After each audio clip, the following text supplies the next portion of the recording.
Chers amis, bonjour. Cette semaine, nous poursuivons notre série d'émissions sur l'exhortation du Saint-Père Christus Vivit. Paulette Légère, mon invité de la semaine dernière, revient passer cette demi-heure avec moi. Bonjour Paulette. Bonjour.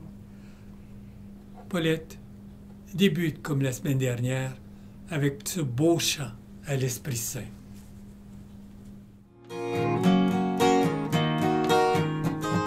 Souffle imprévisible, Esprit de Dieu, vent qui fait revivre, Esprit de Dieu, souffle de tempête, Esprit de Dieu, ouvre nos fenêtres, Esprit de Dieu, Esprit de vérité, brise du Seigneur, Esprit de liberté, passe dans nos cœurs, Esprit de vérité, brise du Seigneur, Esprit de liberté, passe dans nos cœurs. Oui, Esprit de Dieu, passe dans nos cœurs. Oui, Esprit de vérité, viens passer dans nos cœurs, nous te le demandons, au nom du Père et du Fils et du Saint-Esprit. Amen. Et tu sais, Paulette, que ce que nous faisons là, nous le faisons en petits groupes de partage de foi. J'anime plusieurs petits groupes. Alors, dans notre petit groupe, on a toujours un moment où nous partageons notre histoire, notre vie. Alors, cette semaine, les gens vont se pencher sur des décisions. Et parle-moi donc de 2 décisions importantes que tu as faites dans ta vie, soit quand tu étais jeune ou un peu plus tard. OK. Bien, à 25 ans, j'ai décidé de quitter la région de Sudbury pour le Nouveau-Brunswick. J'avais une soif de connaître mes racines acadiennes. Mon grand-père était là, puis c'était un homme extraordinaire qui partageait beaucoup avec moi. Puis j'avais une grande amitié avec lui. Alors, j'étais vraiment contente d'aller là. Puis plus tard, la décision a été de quitter cette région-là. Je pense que j'avais beaucoup... je me suis beaucoup plu là, mais j'avais une autre décision à prendre. Ma mère, dans sa maison à 92 ans, m'appelait à venir auprès d'elle, à Sudbury toujours. Alors, j'ai tout vendu et j'ai embarqué dans ma petite auto, puis je suis venue de nouveau à Sudbury. Et qu'est-ce qui t'a aidé à prendre ces décisions importantes? Tout s'enlignait. Je pense que le Seigneur certainement m'a donné des grâces pour prendre la décision, mais je prenais ma retraite, j'étais... on dirait que j'avais fait un bout de chemin. Le temps que j'étais au Nouveau-Brunswick arrivait à sa fin. J'ai senti que c'était un temps... tu sais, que c'était... Il y a un temps pour tout, oui. hein? C'est ça dans Coëlette, hein? Oui. Il y a un temps pour naître, il y a un temps pour mourir. C'est ça. Il y a un C'était temps le pour... temps de partir. Il y a un temps de partir. C'était le temps de partir. C'était le temps de partir. Oui. Pourquoi est-ce que c'est si important de prendre de bonnes décisions? Parce que ça couleur toute la vie. Il faut savoir, si on ne prend pas une bonne décision, on peut en souffrir, on peut peut-être pas cheminer comme on devrait.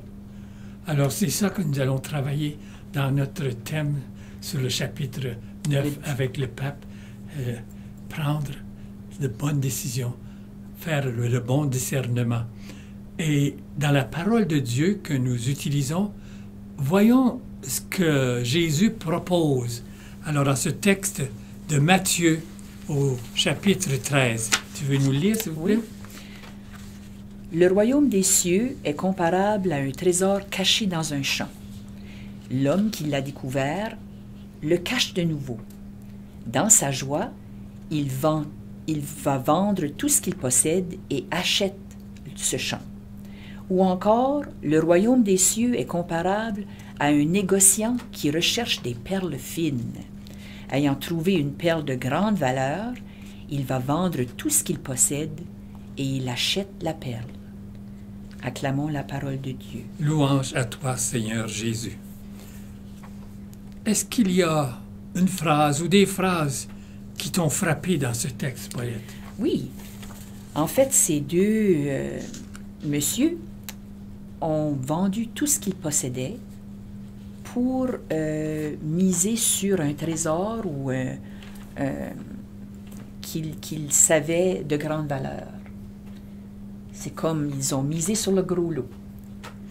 Et qu'est-ce que ça te dit, toi, en 2019, cet enseignement de Jésus? Moi, pour moi, dans ma vie, mon gros lot, c'est Jésus.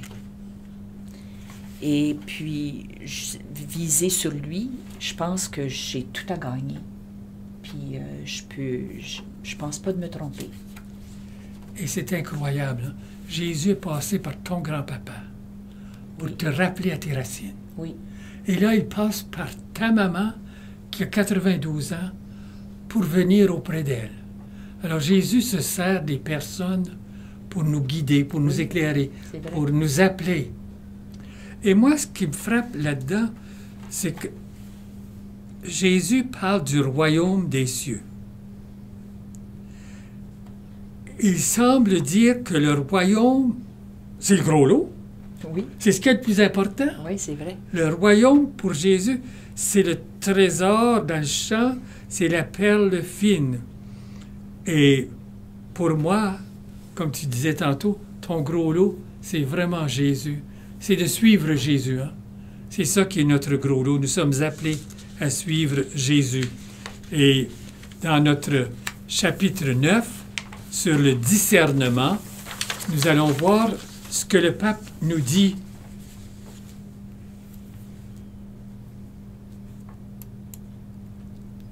Il parle d'abord du discernement des esprits.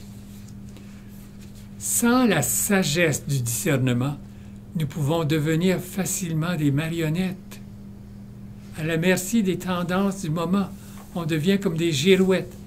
Cela devient particulièrement important quand apparaît une nouveauté dans notre vie et qu'il faudra alors discerner pour savoir s'il s'agit du vin nouveau de Dieu ou bien d'une nouveauté trompeuse de l'esprit du monde ou de l'esprit du diable. Il est vrai que nous sommes constamment sollicités par des annonces publicitaires, des idées innovatrices, des régimes alimentaires nouveaux, toutes sortes de gadgets révolutionnaires. Puis il faut constamment décider si oui ou non toutes ces choses-là sont pour nous. Puis ça devient difficile de garder le cap sur l'essentiel, puis sur Jésus.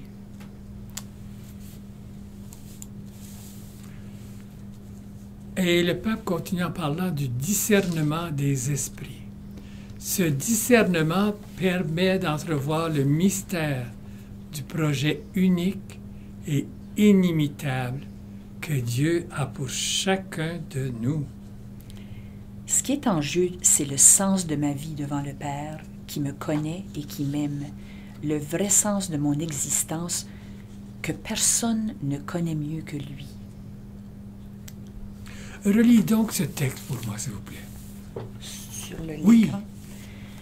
Ce discernement permet d'entrevoir le mystère du projet unique et inimitable que Dieu a pour chacun.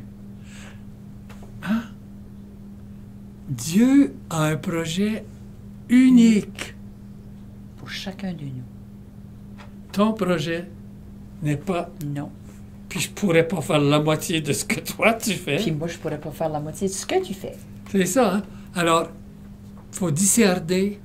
C'est un mystère, hein? Oui. Un mystère que Dieu a un projet unique et inimitable pour chacun de nous et pour chacun des jeunes, hein? Parce que la lettre s'adresse aux jeunes aussi. Oui. Et là, le pape parle de la conscience. Il faut former la conscience. Former la conscience, c'est le cheminement de toute une vie. On apprend à nourrir les mêmes sentiments que Jésus en adoptant les critères de ses choix et les intentions de son action. Oui. La formation de la conscience permet au discernement de grandir en profondeur et dans la fidélité de Dieu. Suite à Vatican II, j'ai entendu à plusieurs reprises « Aime et fais ce que tu veux ». plusieurs gens, plusieurs personnes se disaient, bien, je peux faire n'importe quoi, pourvu que j'aime. Mais ce que je dois avoir, c'est une conscience éclairée, une conscience formée pour choisir ce que c'est vraiment aimer. Mais vraiment aimer. Si j'aime vraiment, je ne peux pas faire n'importe quoi. Ah, c'est important d'éclairer ma conscience. OK. Très important. Et le pape dit ça aux jeunes. Et reconnaître la voix et la volonté de Dieu. Cette formation implique de se laisser transformer par le Christ, de reconnaître l'œuvre de Dieu dans sa propre expérience quotidienne. Alors, la formation de la conscience implique de se laisser transformer par Jésus, de reconnaître l'œuvre de Dieu dans notre vie. Et pour me laisser transformer par Jésus, je dois le connaître. Je dois connaître son enseignement. Je dois me faire proche de lui.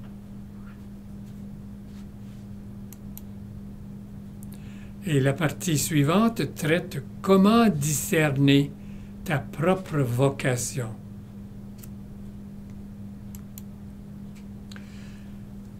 Veux-tu lire le paragraphe, s'il vous plaît? Oui.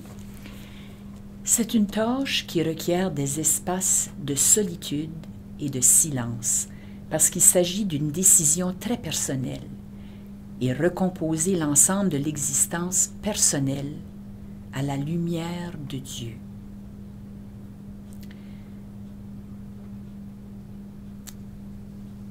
Même si le Seigneur nous parle de manière variée dans notre travail, à travers les autres et à tout moment, il n'est pas possible de se passer du silence de la prière attentive pour mieux percevoir ce langage, pour interpréter la signification réelle des inspirations que nous croyons recevoir, pour apaiser les angoisses et recomposer l'ensemble de l'existence personnelle à la lumière de Dieu.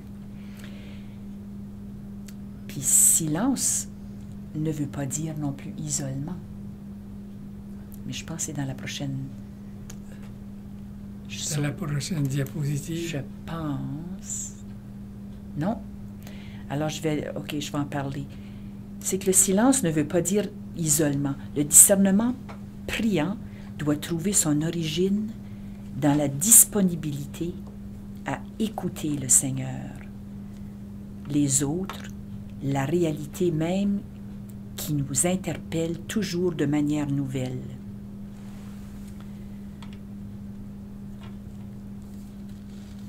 Seul celui qui est disposé à écouter possède la liberté pour renoncer à son propre point de vue, partiel ou insuffisant. Il est vraiment disponible pour accueillir un appel qui brise ses sécurités, mais qui le conduit à une vie meilleure. Car il ne suffit pas que tout aille bien et que tout soit tranquille. Dieu pourrait être en train de nous offrir quelque chose de plus, et à cause de notre distraction dans la commodité, nous ne nous en rendons pas compte. Et dans la suite du texte, le pape nous dit qu'il est nécessaire de se poser plusieurs questions.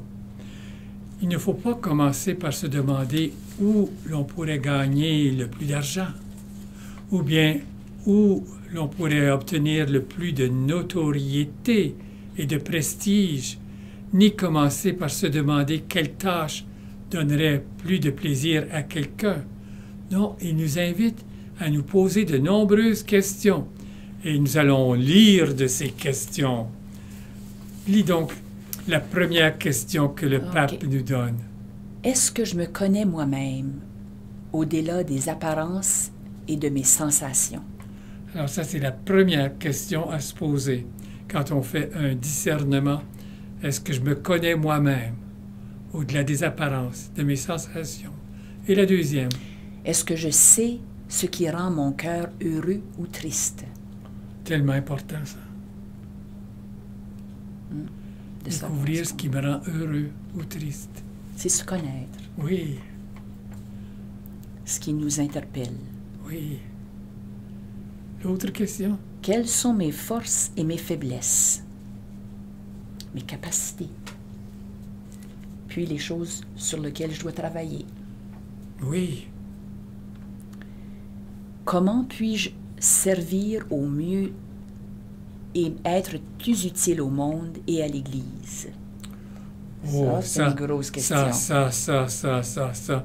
Et des fois, on ne veut pas aller là. Hein? Servir au mieux et être plus utile au monde et à l'Église. Ça demande tellement d'engagement. Oui. Pas facile. Et la question suivante? Quelle est ma place sur cette terre? C'est important. Oui, nous avons tous une place. Oui. Et ça peut changer. On peut partir Ah oui, de l'Ontario, aller au Nouveau-Brunswick. La terre est grande. Oui, aussi. Hein? Le Canada est grand. Oui. Oui. Qu'est-ce que je pourrais offrir à la société? Si on se connaît, si on connaît nos capacités, je pense qu'à un moment donné, en répondant une question après l'autre, on peut découvrir les dons, les grâces, les charismes que Dieu nous a donnés pour partager avec les autres. Et la question suivante, c'est est-ce que j'ai les capacités nécessaires pour assumer ce service? Alors, c'est important de me demander est-ce que je peux vraiment le faire? Des fois, je peux vouloir le faire, mais si je n'ai pas la santé, ça ne donne rien. Non, ça ne donne rien. Si je n'ai pas le temps, ça ne donne rien, parce que les autres comptent sur moi. Oui. Alors, c'est important de discerner si j'ai les capacités nécessaires pour assumer ces services. Où est-ce que je pourrais développer les capacités nécessaires? Oh, ça aussi, nous pouvons. Où est-ce que je pourrais développer Oui. les capacités nécessaires? Alors, voilà une série de questions que le pape nous pose. Et en continuant, le pape nous dit que Dieu a mis en toi ou en chacun de nous beaucoup de qualités, des inclinations, des dons, des charismes qui ne sont pas pour toi, mais pour les autres. Alors, ce que j'ai reçu comme cadeau, comme don, eh bien, ils ne sont pas pour moi, ils sont pour les autres. C'est bon de les partager puis de savoir les développer. C'est comme dans l'Évangile ou dans les Écritures, les dons, Les talents? Les talents, Les talents. Un en a reçu 5, c'est ça. l'autre 2, et l'autre 1. Puis celui qui avait 5 talents est allé, puis en a développé 5 autres. Celui qui en avait 2 en a développé 2 autres. Et celui qui n'avait qu'un talent, Il l'a enterré ou il avait peur de le perdre ou quelque chose, mais il n'a pas développé. non. Et le maître, à son retour, a dit, enlevez-lui son talent. Alors, Dieu nous a donné de nombreux talents. C'est à nous de les développer, de les connaître, de nous en servir. Et ils sont pour les autres, ces talents-là. Pour les autres.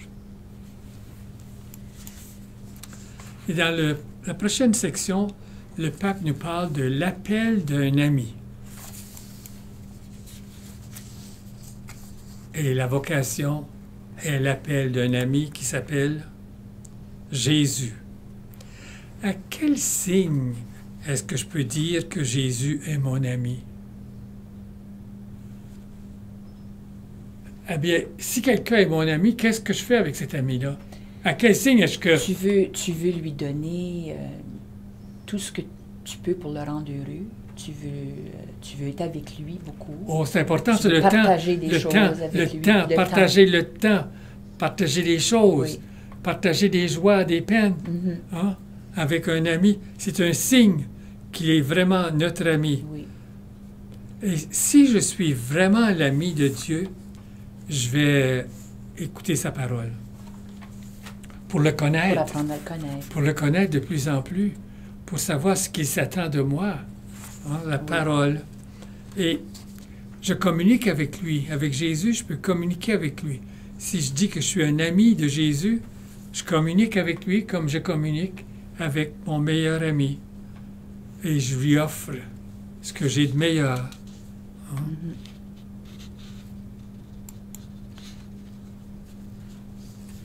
Et ici, c'est juste pour toi. Là, c'est un message du pape aux jeunes. Lis donc ce message, s'il vous plaît.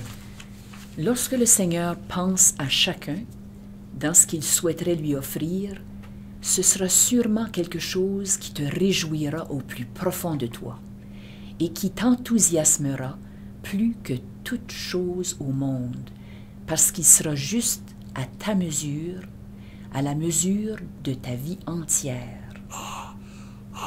Ça, c'est Beau important. message. Oui. Ça va être juste pour moi, à ma mesure, Oui. à la mesure de ma vie entière.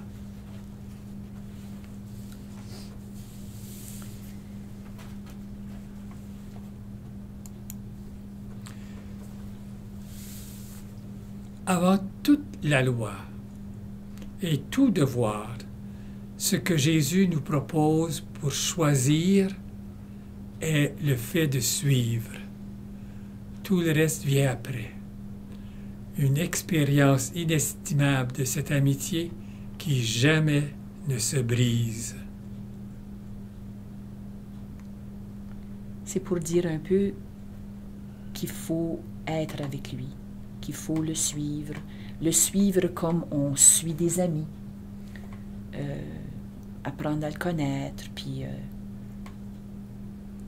découvrir comment il pense, qu'est-ce qui le motive à faire les choses qu'il fait.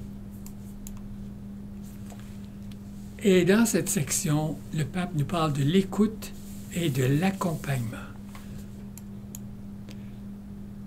Quand il nous incombe d'aider l'autre à discerner le chemin de sa vie, la première chose à faire, c'est d'écouter. Et cette écoute suppose de porter attention à 3 choses. Le pape va nous expliquer quelles sont ces 3 choses où il faut porter attention quand on écoute quelqu'un. Et il nomme ces choses. Une attention à la personne. La personne doit sentir que je l'écoute inconditionnellement, sans m'offenser, sans me scandaliser, sans m'ennuyer, ni me fatiguer. Dans l'attention à discerner, il faut avoir le courage, la tendresse et la délicatesse nécessaires pour aider l'autre à reconnaître la vérité et les mensonges ou les prétextes. Et un bon discernement est un chemin de liberté qui fait apparaître ce que chaque personne a d'unique, ce qui est vraiment soi, vraiment personnel, que Dieu seul connaît. l'attention à l'intention ultime.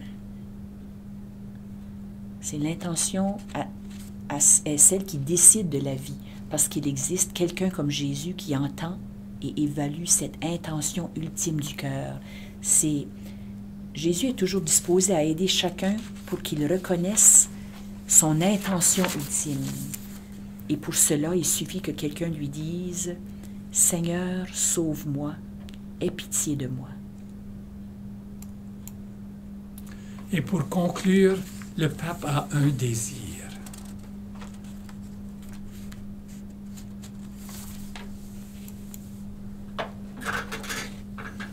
Le pape nous dit « Courez, attirés par ce visage tant aimé que nous adorons dans la Sainte Eucharistie et que nous reconnaissons dans la chair de notre frère qui souffre.